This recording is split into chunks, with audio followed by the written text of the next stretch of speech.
Добър ден на всички. Благодаря, че се отзовахте на поканата да вземете участие в днешния брифинг. Както знаете, в събота ние публикувахме отчета на правителството за организационно-техническата подготовка на изборите. Днес бихме искали да дадем малко повече детайли по част от поставените в отчета въпроси, които имат ключово значение за осигуряването на прозрачността на процесите по подготовка и провеждането на изборите, както и които са пряко касателство по осигуряване и гарантирането на честността на вота. Аз съм тук в качеството си на координатор на дейността на правителството по организационно-техническата подготовка на изборите. Министър Валентин Мундров е тук, в чието ресор са функциите по част от най-обсъжданите през последните седмици въпроси – машинното гласуване и видеозаснемането на вота. Ще дам само рамките на основните въпроси, които бихме желали да ви запознаем, след което министър Мундров ще даде повече детайли. Правителството, съгласно Изборния кодекс, отговаря за няколко функционални теми, които не са пряко свързани с вота, а които материално-технически осигуряват вота и мерки, които осигуряват прозрачността на вота. Макар при редица предходни избори, логистиката, навременното изработване, доставката, предаването и охраната на изборните книжа и материали в страната и в чужбина да са били обсъждани като основни предизвикателства, при тези избори тези процеси бяха координирани и осъществени с изключителна прецизност и без регистриране на забавяне или проблеми от друго естество. Това е първата група въпроси, за които е отговорно правителството, и тези въпроси, както забелязвате, бяха решени перфектно, без никакво напрежение, в пълна и добра организация. Има три групи въпроси, по които желаем да влезем в малко повече детайли.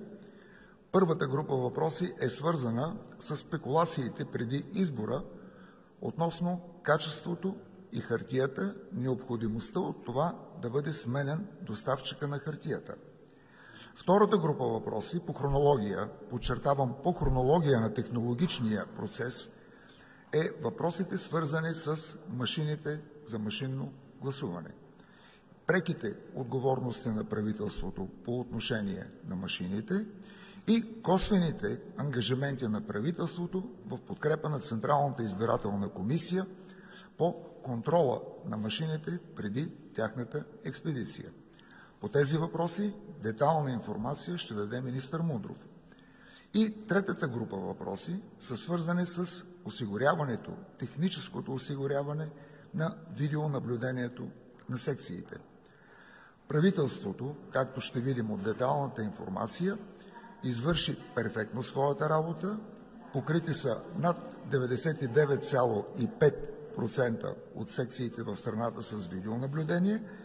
Нещо повече, ще изпреваря обобщенията и ще заявим, че всички проблеми, които възникнаха в последните няколко дни, свързани с жалби, оспорвания, коментари, са свързани и се черпят, аргументите за тях се черпят от видеонаблюдението.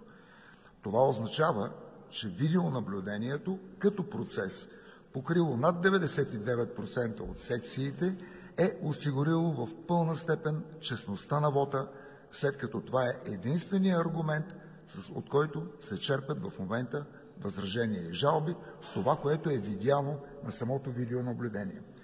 По отношение на хартията за машинното гласуване, действията, които предприехме в тази посока, бяха много целенасочени и анализа след вота показва, че бяха правилните действия.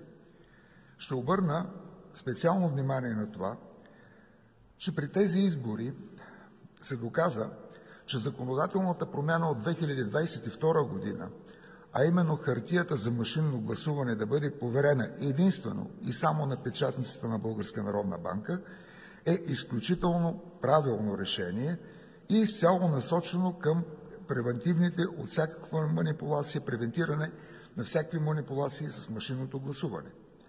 Ако доставката на хартията се извършва от фирмата, избрана да извърши подготовката на машините, то тогава има значителна концентрация на процеси в едно лице. Не твърдим, че е имало такава, а че се създават възможности за такава. Затова следва да има разделение на функциите и отговорностите в ключовите фази и елементи на процеса, така че да се осигури взаимен контрол и липса на концентрация. В този смисъл ще заключа, че твърдението за лошо качество на хартията за машинно гласуване, доставено от печатницата на Българска народна банка, могат да се определят по-скоро като тежки спекулации. Доказателство в тази насока е, че на този вод има дефектирали 125 машини от общо 9510, или това е 1,31%. Всички машини работят с едни и същи консумативи, с една и съща хартия. Затова причините на дефектиралите само 125 машини не може да се търси в качеството на хартията.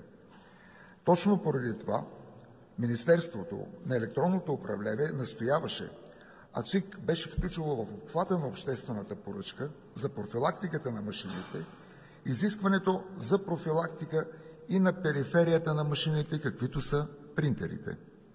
Ние нямаме информация, правителството няма информация и не е длъжно да има информация, тя трябва да е в Централната избирателна комисия, дали в тази си част обществената поръчка е изпълнена коректно. Дали е направена вярната, пълната и точна профилактика на машините и на принтерите, за да стане ясно на какво се дължи дефектирането на тези 125 машини. По отношение на заварената стара хартия от изборите, именно за да се избегнат всякакви възможности за компромиси, в кавички бих казал, ние настояхме, Централната избирателна комисия прие нарочно решение за унищожаване на старата хартия, а изпълнителната власт беше ангажирана в пълен обем чрез областните управители, докато не получихме справка преди изборите и от последната община за унищожени количества стара хартия. По другите два въпроса, а именно машинното гласуване и видеонаблюдението, давам думата на министър Мундров, в чието ресор са тези прерогативи и който в аванс мога да кажа, че се справи перфектно с необходимата организация. Благодаря ви, министър Карадимов. Здравейте, колеги! Ще започна с следното, че прозрачността беше основен акцент в дейностите, свързани с изборите, които се изпълняват от Министерството на електронното управление. Всичко, което направихме, беше като надграждахме мерките, които преди това прилагахме от предходните избори по отношение на сигурност, публичност и прозрачност. Ще започна с видеонаблюдението и видеоизлъчването. Видеонаблюдението и видеозаснемането при преброяването на бюлетините в секционните избирателни комисии е допълнителен инструмент, с който се гарантира прозрачността и честността на изборите. Нека да отбележа, че преди това се говореше, че в ЦИК се броят бюлетини, в РИК се броят бюлетини, в информационно се броят бюлетини. Както всички виждате, броенето на бюлетините става в секционните избирателни комисии. Точно и поради тази причина видеонаблюдението, за което сме се събрали също тук, е това, което дава на всички хора увереност в това как се извършва изборния процес. В видеонаблюдението, разбира се, тъй като не беше за първи път, то бе надградено и съответно резултатите от това са видими. Включително картината от живото излъчване и записите са с по-високо качество. В над 98% от секциите е имало излъчване на живо от видеонаблюдението при броенето на бюлетините в секционните избирателни комисии. Излъчване е имало в 11 400 секции от общо 11 626 секции. За сравнение, при предходните избори този процент е бил 95%. Всички налични записи от онлайн излъчването са качени и достъпни на портала eVideo.bg, където и вие включая сте ги наблюдавали, а както виждаме всички в момента и в медиите, и цялата държава наблюдава. Първото качване на записите беше за първи път в 22 часа в изборната нощ. Общия обем на съхраняваната информация е близо 20 терабайта, а общото видеозаснемане е 3 години, приблизително 3 години и половина. Над 3 години и половина. Записи липсват от 60 устройства, като по-голямата част е в малки населени места. Информацията, както вече добре знаете, е предоставена на Централната избирателна комисия за предприемане на последващи действия. Какви са причините, може на този етап само да гадаем. Разбира се, може това да бъдат ангажимент за включването на устройствата за видеозаснемане са на председателите на секционните избирателни комисии. Да кажем. Надявам се, че никой не очаква изпълнителната власт да командирова 11 000 служителя във всяка секционна избирателна комисия, която да върви и да обикаля и да снима съответно броенето на бюлетините.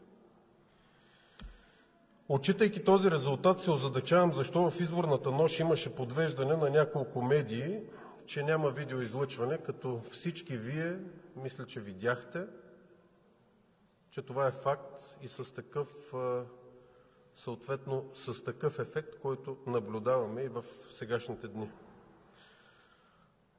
Относно машините за гласуване, това, което надградихме, беше, както добре знаете, доверието към машинното гласуване миналата година беше доста намалено.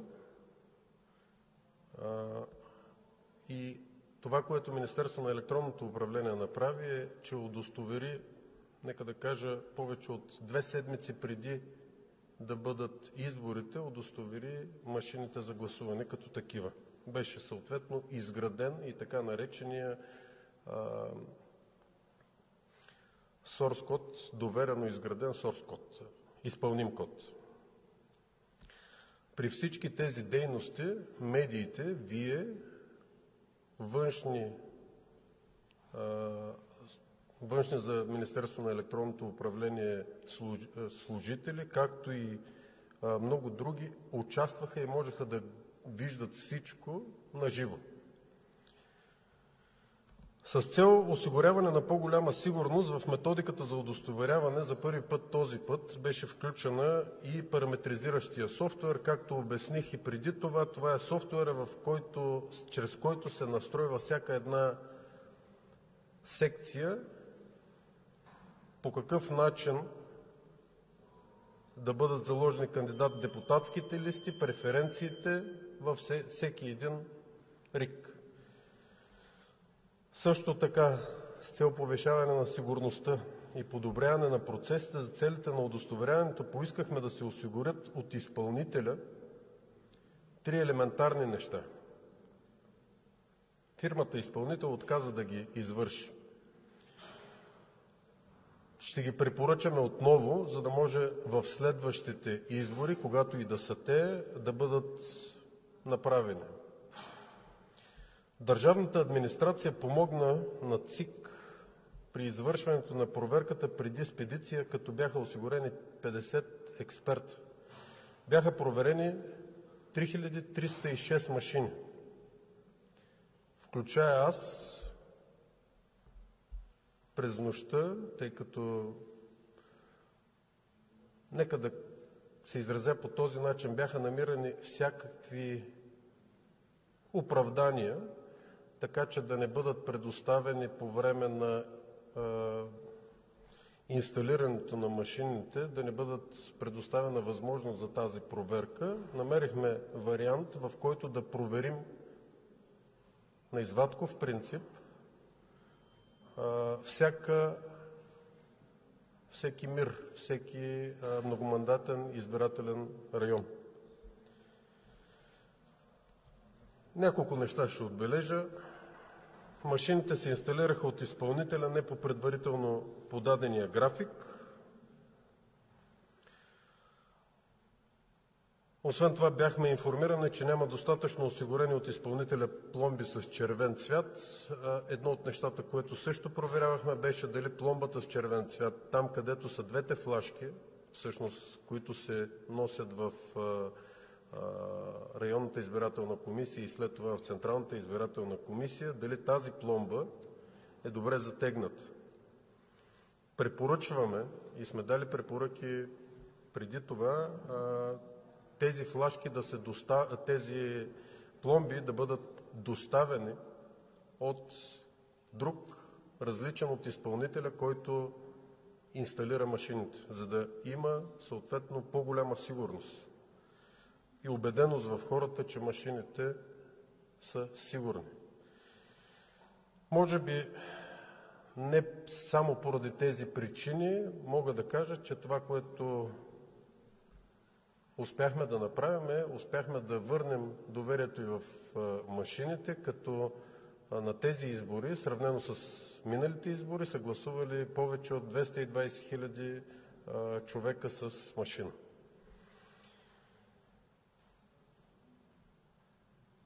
И последно нещо,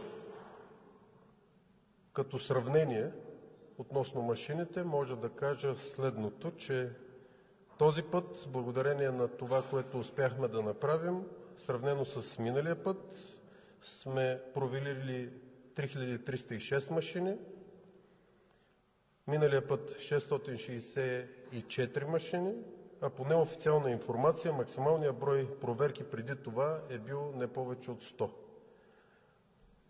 Благодаря ви, колеги.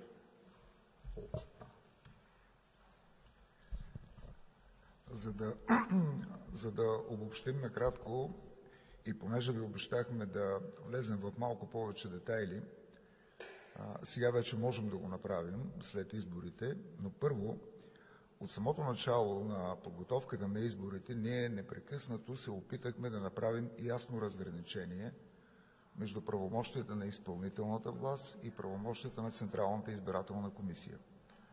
Изборите се провеждат от Централната избирателна комисия. Тя приема всички актове, методология и контрол върху изборния процес. Изпълнителната власт няма и не бива да има каквито и да е функции по отношение на изборния процес, тъй като това е опасно за демокрацията. Ако това правителство е служебно и готви по Конституция избори могат да се готвят и, дай Боже, и от редовно политическо правителство с завършен 4-годишен мандат. Поради което всяка намеса на изпълнителната власт непосредствено в изборния процес е опасна и противоречи на Конституцията. Това е било първото правило, от което сме се водили във всяко едно наше действие. Подпомагахме Централната избирателна комисия, правихме предложения. Когато министър Мундров осигури 51 експерта, те бяха осигурени, както той казваше, като дясна ръка на Централната избирателна комисия, която по кодекс изборен контролира машините преди тяхната експедиция. Защо правя тези уточнения? Това, което се наблюдава в последните дни, информацията, която излиза, сигналите, които излизат, първо се основават на видеонаблюдението, което изпълнителната власт е осигурила, и второ, ако има нарушения, аз не съм компетентен да кажа дали те са такива или не, те са свързани с дейността на секционната избирателна комисия. Дописването на протокол, неотчитането на бюлетини в протокол или други действия са дейности на секционната избирателна комисия. Изпълнителната власт няма никакви правомощия и не бива да има към дейността на секционните избирателни комисии. И пред вас искам да заявя нещо много ясно. Когато политически формации и партии релевират на общественото внимание нарушение в секционните избирателни комисии, това е тяхно право и дай Боже да го упражняват, но когато те правят това, трябва да отговорят на въпроса: имали ли са представители в тези секционни избирателни комисии? Секционните избирателни комисии се формират от районните избирателни комисии на базата на предложенията на политическите партии, представени в предходния парламент. И това е гаранцията, вътрешната гаранция в СИК за честността на вота.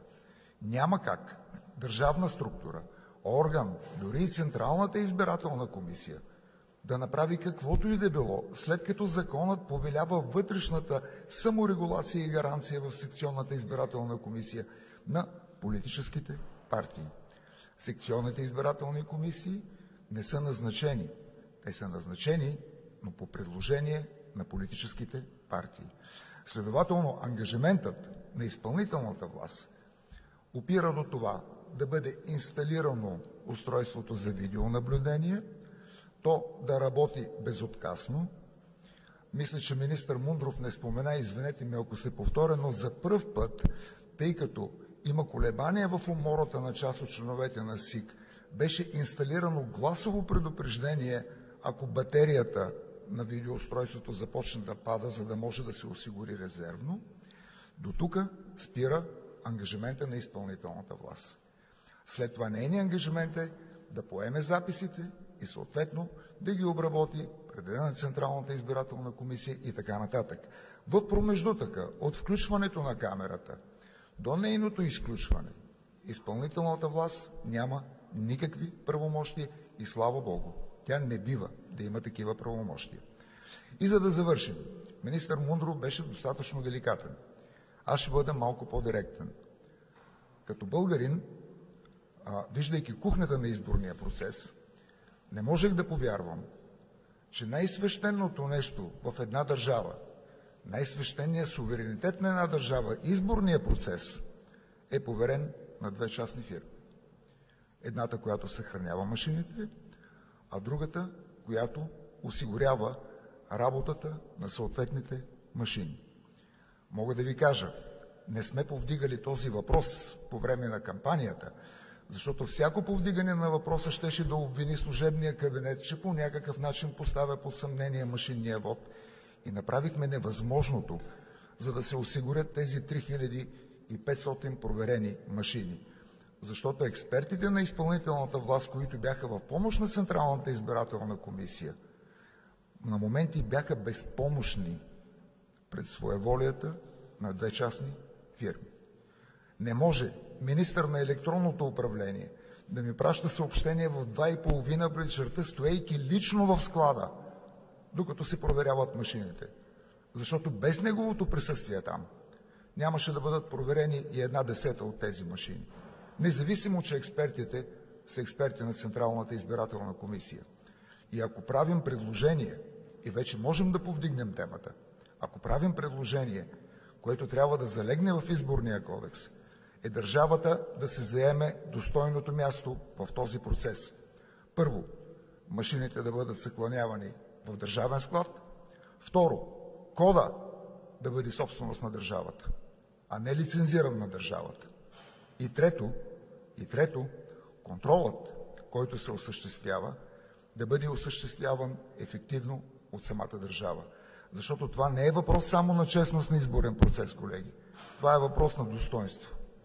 За съжаление, ние направихме много компромиси със своето достоинство, за да подсигурим тези резултати, за които говори министър Мундров. Защото ако те не бяха направени и бяхме допуснали своеволията в инсталирането и сроковете за контрол, тези машини отново щяха да бъдат 200 или 300, а не 3360.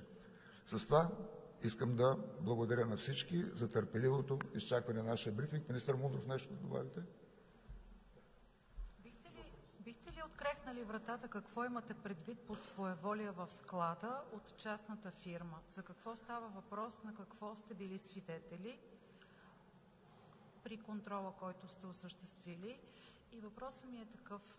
Въпреки усилията на изпълнителната власт, положени за машинния вод, в края на краищата се оказа, че пак повечето отишли до урните са гласували с хартиена бюлетина, а както видяхме и от кадрите, разпространени от медиите, много лидери в прав текст казаха, че нямат доверие на машините и гласуваха с хартиени бюлетини. Защо е така според вас? Благодаря. Аз се извинявам, ако навлизам на територията на министър Мундров, но за него е по-деликатно най-вероятно да ги говори тези неща. Своеволията ли? Закъсняла инсталация от страна на фирмата Сиела. Бяха подсигурени перфектни условия в четвъртък, не четвъртъка преди изборите, а предходния четвъртък и петък да започне инсталирането на софтуера. Инсталирането на софтуера не започна, а то трябваше да започне тогава, за да може периодично с всяка инсталация да бъде правена и контролът от страна на държавните експерти. В неделя трябваше да започне инсталирането. То не започна. В понеделник трябваше да започне инсталирането. То не започна. Във вторник в 10 сутринта аз и министър Мундров бяхме в Централната избирателна комисия, която привика фирмата изпълнител и след много дълги обещания фирмата изпълнител обеща към 4 във вторник да започне инсталирането. Междувременно обаче беше приет график за инсталация, който вече включваше нощно инсталиране на софтуера.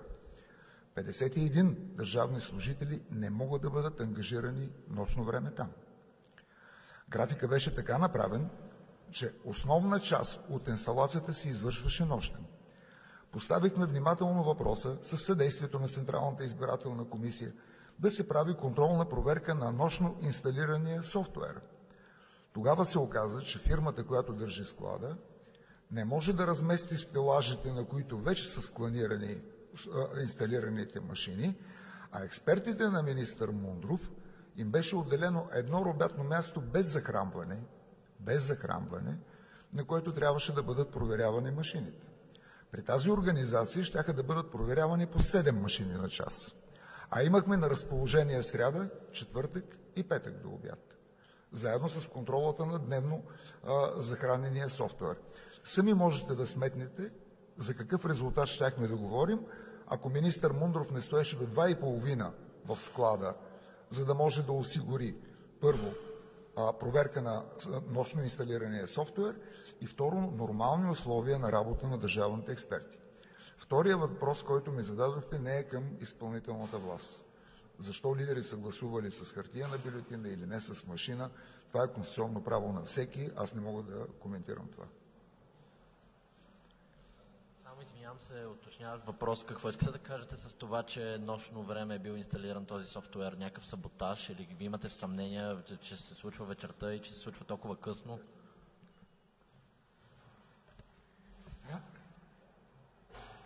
Вие, колеги, голяма част от вас дойдохте в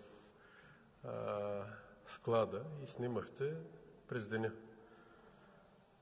Това беше благодарение пак, може би, ще кажа така, и на министър Карадимов и моя инициатива, за да може вие да видите какво е в склада. Видяхте отвънка жандармерията пазеше, отвътре имаше двама представители на 2 частни компании и в крайна сметка представители на изпълнителната власт или на Централната избирателна комисия, нека да кажа така, отсъстваха понякога.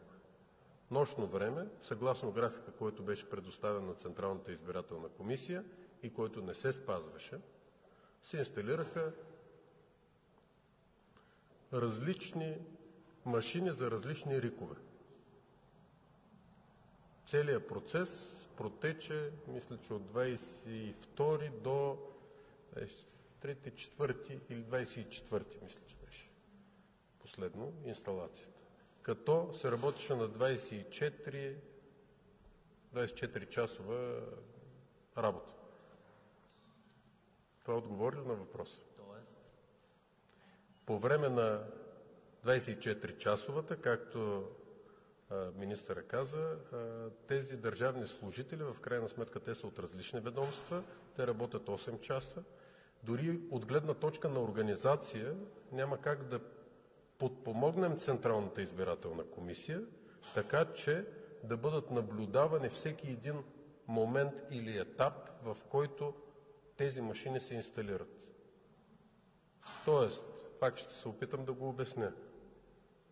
Отвънка се охраняват от жандармерията, вътре има представители на две частни компании. Няма представители, в большинството от време няма представители на Централната избирателна комисия или на изпълнителната власт от гледна точка на това, което сме предоставили като експерти. Тоест, вие се съмнявате в инсталирането на софтуера ли? Или мисля, че... Какво може да се обърка, ако са само там частните фирми? Какво може да се обърка? Ами, аз не знам, ако вие във вас правите нещо, какво може да се обърка при положение, какво ще излезе накрая, не е много ясно. Точно поради тази причина в Изборния кодекс е записано, че се правят проверки на извадков принцип на машините, които преди експедиция. Това, което правихме, е всъщност проверки на извадков принцип при експедицията. През нощта експерти на изпълнителната власт нямаше. И съответно има инсталирани машини за определени рикове, които в крайна сметка ми бе отказано и на мене в началото да бъдат проверени. Тоест, това, което разбираме, че министъра на електронното управление всъщност има съмнение в честността на машините и на инсталирания софтуер. Това ли е? Не. Не сте ме разбрали правилно. Пораждат се съмнения при инсталацията. Нямам съмнение в честността. Пораждат се съмнения при инсталацията. Да, съумяхме, както и министър Карадимов каза, съумяхме да направим на извадков принцип на абсолютно всички районни избирателни комисии, т.е. във всички рикове, машини на извадков принцип. Централната избирателна комисия има списък с всичките машини, които са проверени. А вие какви съмнения имате? Аз не можахме да разберем конкретните съмнения при инсталирането на този софтуер. Какво може да се обърка? Какво ви притеснява? Поражда се съмнение за какво? Че ще се инсталира друг софтуер или...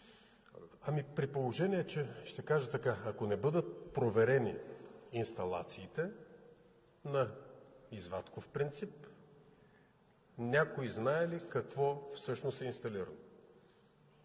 Тоест, вие казвате, изборите са честни, но сега отваряте някаква друга тема. Не, казахме, че съумяхме да направим проверка на извадков принцип. Въпреки това, че имаше съпротива, направихме проверката. Въпреки това, че имаше съпротива. Тоест, това, което казвате, ако беше излязло преди изборите, може би тогава щеше да няма машинно гласуване.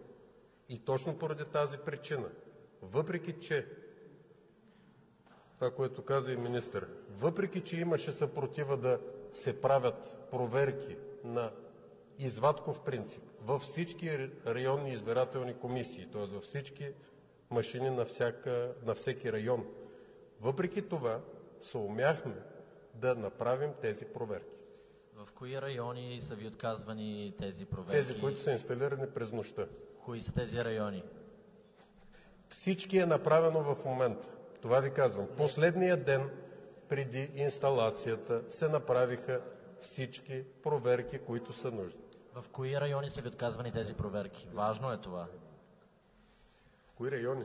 Нямам информация в момента, може да ви бъде предоставена. Добре. Не, прощавайте, понеже водя брифинга, това няма да стане разговор. Функцията по контрол на инсталирания софтуер е законово задължение на Централната избирателна комисия. Ако някой е имал съмнение в инсталирания софтуер, това е Народното събрание с избирателния кодекс. Министерският съвет със своята експертиза подпомага Централната избирателна комисия да изпълни свои законови правомощия. законови правомощия. Това не е решение на Министерски съвет или дори на Централната избирателна комисия. Тя е длъжна да го направи. Въпросът е, че в технологичния процес на изпълнението на това задължение бяха създавани проблеми и трудности, които започнаха с ненавременното инсталиране на софтуера.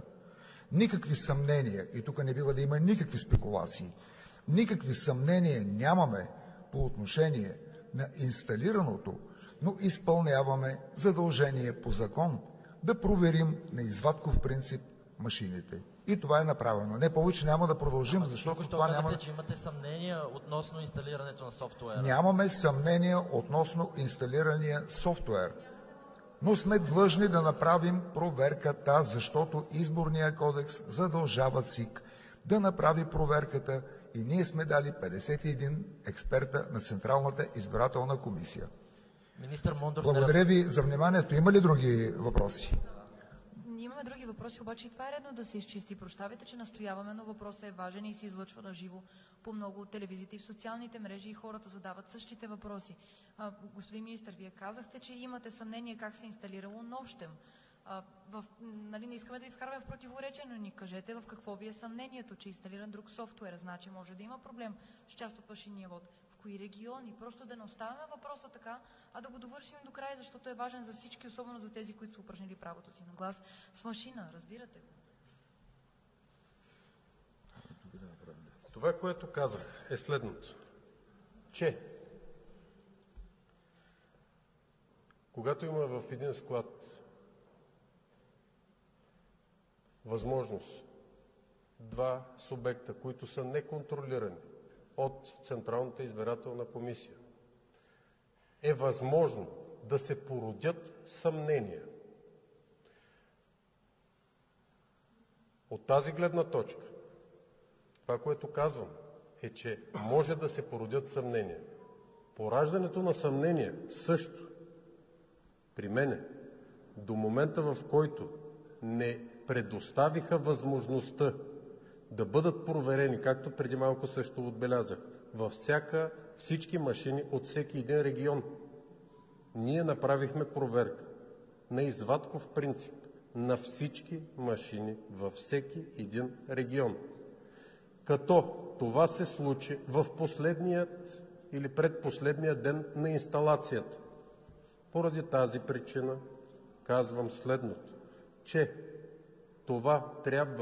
този процес трябва да бъде контролиран и наблюдаван от Централната избирателна комисия постоянно. Както казах, тези експерти всъщност подпомагат Централната избирателна комисия. Не, ЦИК са си... Не, казвам следното, че имаше в самото начало от изпълнителя на поръчката съответно предоставен график, който не беше спазван. Съответно, ние бяхме предвидили да бъдат проверени на извадков принцип всички машини във всеки един регион, за всеки един регион. Това не можеше да бъде изпълнено в началото, по време на самата инсталация, когато това нещо става през нощта. Точно поради тази причина изискахме и в много добра комуникация с Централната избирателна комисия, ще подчертая, изискахме да бъде, защото тя води процеса, изискахме да може да бъдат изкарани на извадков принцип машини, които са инсталирани през нощта и да бъдат проверени през деня. Това нещо се случи. Ако не се беше случило, щях да сигнализирам още тогава. Поне от министър Карадимов, който е координатор на изборния процес, ще разберем ли кои са районите, в които са се инсталирали тези машини, за да разсеем спекулациите. Вярвам, че и вие точно това целите с... Вижте, за четвърти път се задава един и същи въпрос. По решение на Централната избирателна комисия, по решение на ЦИК, в изпълнение на нейните законови правомощи, трябва да бъдат проверени 3500 машини. Достатъчно ясен ли съм?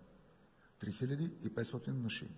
И това е защото ние казахме, че можем да осигурим експерти, които да проверят повече от нея 500 машини, проверени на изборите през юни. Ако ние бяхме проверили 500 машини като през юни, вие щяхте да питате, защо не са 3500?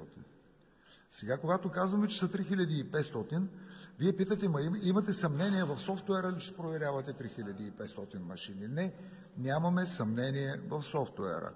Моето лично мнение обаче, колега, и го казах преди малко, не ангажирам правителството, е, че е обидно за България софтуера и кода му да не е собственост на държавата. Този въпрос коментирайте. Този въпрос коментирайте. Някой друг е собственик на source кода на програмата за изборите. Държавата има лицензия. Тя не държи кода. Аз мятам с това да приключим брифинга. Благодаря ви за участие. Само още един въпрос, който е по другата тема с секциите, в които няма заснемане. В началото бяха 65 в отчета ви. Мисля, че той официален стигнал до всички институции. След това 63 стигнаха от информационно обслужване до ЦИК. В крайна сметка се оказаха 60 днес. Кажете откъде идва разминаването, т.е. появили са се записи, липсващи или нещо друго, за да стане ясно, защото в официалния отчет са 65. И имате ли представа колко гласоподаватели всъщност са имали правото си или са упражнили правото си на вод тези секции, т.е. гласовете им под някаква форма са под въпрос или компрометирани, ако смятате така? Аз ще се опитам да го обясня по този начин. Ние сме осигурили и бих разглеждал нещата по обратния начин. 11 556 видеозаснемания. 60 не са осигурени. Не са осигурени.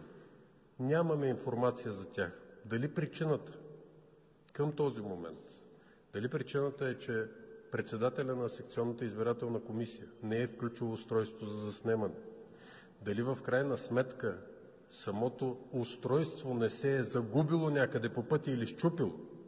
И такива неща може да се случат. Тоест, от гледна точка на това, къде са тези устройства, мисля, че Централната избирателна комисия каза в кои региони са.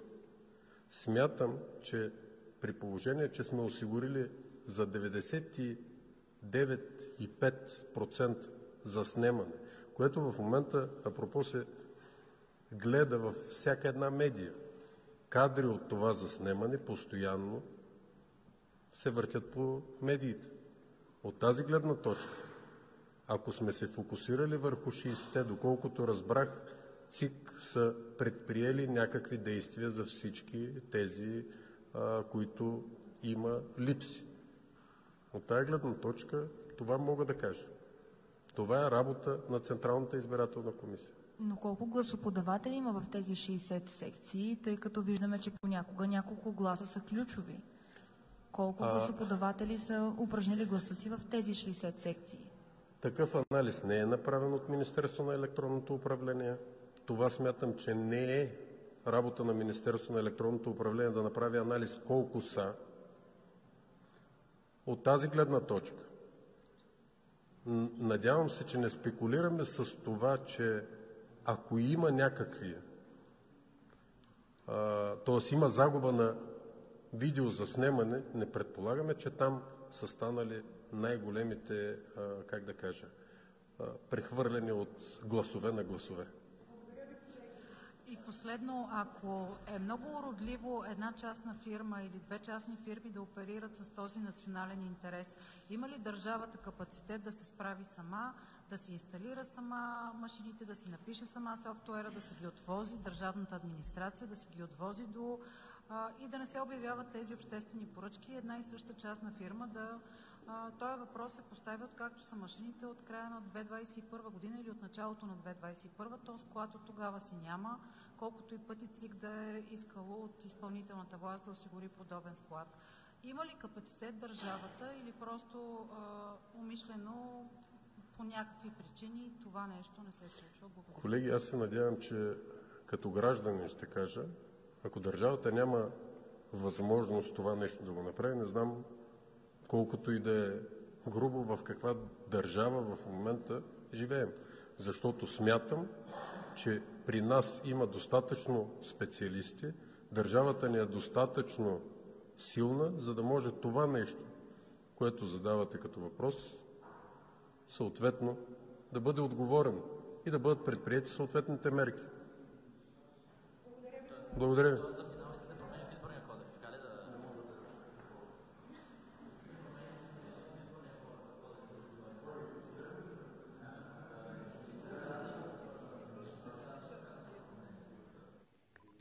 Изборния кодекс, както написахте,